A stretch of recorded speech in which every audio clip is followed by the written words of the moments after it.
So there's a new Mars theory which casts doubt on its livability. Now, I see this is where religion comes into life. We have some big religious zealots across the country, but their teaching is just about, getting rich and having a ring and a good life and some influence in politics. But their teaching is not being effective because so many ills in the society which are religious based and things just go on. So that you want to know if they really are effective.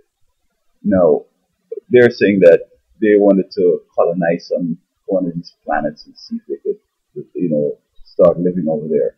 I mean, all they have to do is go to Genesis 1 and see in the 6 days what God had to do.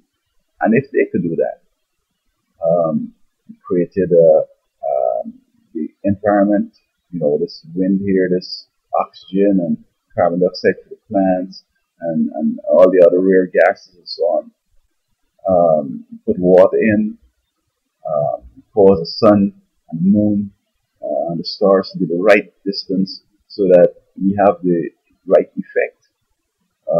Put in vegetation so that there could be that recycling of the oxygen. I mean, if there was no vegetation, what would have happened? Everybody would have died already because we would have used up the oxygen and then everybody died. So God in His wisdom put the plants in. And the ancients didn't even understand what was happening, but they were just breathing and going along. But they were breathing in the oxygen that the plants produced, and the plants were taking in the carbon dioxide and making fruit and so on.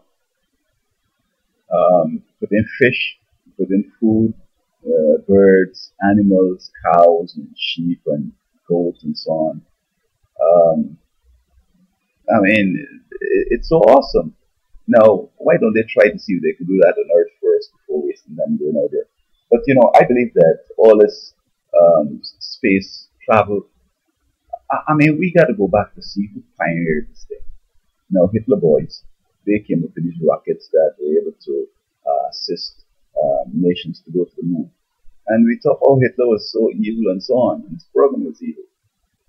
The Russians also were going out there, and then Reagan called it the evil empire. So it seems as if Satan is the one who is behind these extra terrestrial exploration. And just as how the people in, I think it was in Babylon, were building that Tower of Babel, they were trying to, let us build and go up high so that in case God tries to flood the earth, we can escape.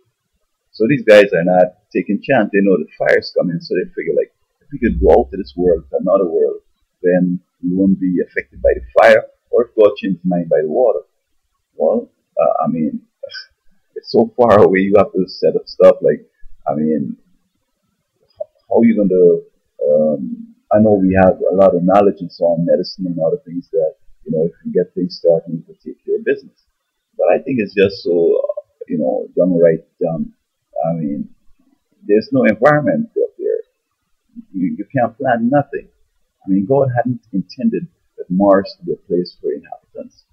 He created Earth, and the whole purpose was for us to come to the number, live righteously, and replace the devils who had, sinned and tried to violate God's law. And I mean, He's the one that dictated that. We can't come back and say, maybe we should build another world over there. And from what we've learned here, we'd avoid it over there, so we have perfect harmony.